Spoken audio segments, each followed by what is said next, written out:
Tên tên, vâng em, sau bao nhiêu ngày chờ đợi thì hàng mua đặt trên Lazada.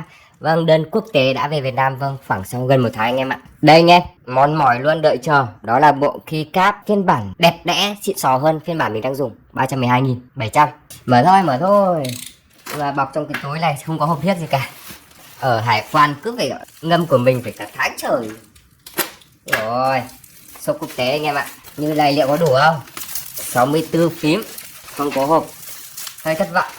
Túi đựng thôi.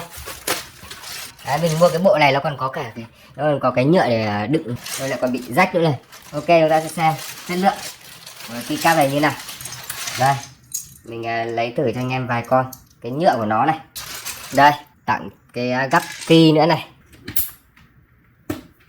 So luôn với cả cái ki này thì cái ki hiện tại mình đang dùng thì nhựa nó mỏng, sờ thì nó không xịn sò. Con này ấy, con này giá khoảng 200.000 trên Shopee, còn con này khoảng ở đây 300.000, hơn 100.000 trên Lazada. Cái con này theo kiểu nhựa trơn này, còn cái này theo kiểu nhựa nhám này. Con này cầm cảm giác nó vẫn chắc chắn hơn như thế nào ấy, khó diễn tả lắm. Nó đựng trong túi bóng như này, không biết đủ hay không. Đấy. Bây giờ mình sẽ lắc thử nhá. Đây những cái phím những cái phím bên hông này. Đấy, lắc thì đơn giản thôi, chúng ta cứ nhổ lên và lắc. Như phím số 2 này, lắc thì anh em nhổ lên thôi. Đấy, lắp phím số 2 vào. Đấy, nó thấp hơn hẳn luôn so với cái key Rainbow mình đang dùng này, thấp hơn hẳn luôn. Đây, gõ có vẻ thích hơn đấy. Ok, xong rồi đây anh em. Rồi anh em thấy sao? Lọ mọ lúc em thấy rẻ đèn led này. Cái này thì nó không kiểu led, không phải xuyên qua nhá.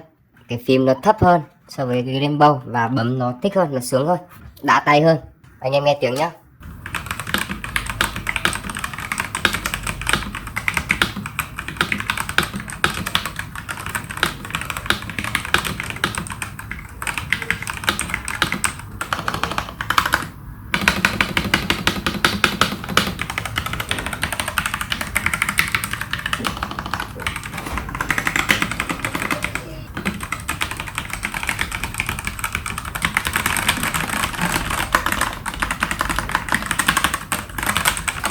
Ở cái vị trí này, ba vị trí này là đen, pick up, pick down, thì anh em có thể thay đổi những cái hình này cũng được.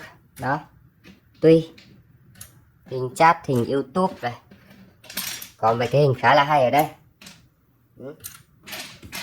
Cái bộ này thì mình đặt thừa so với cái bàn phím này. Anh em biết hình này hình gì không? Đấy, hình giỏ hàng nhưng mà lộn ngược lại. Đấy, hơi bị độc. Ok, đây là ngon nha anh em, gõ thích tay, gõ sướng.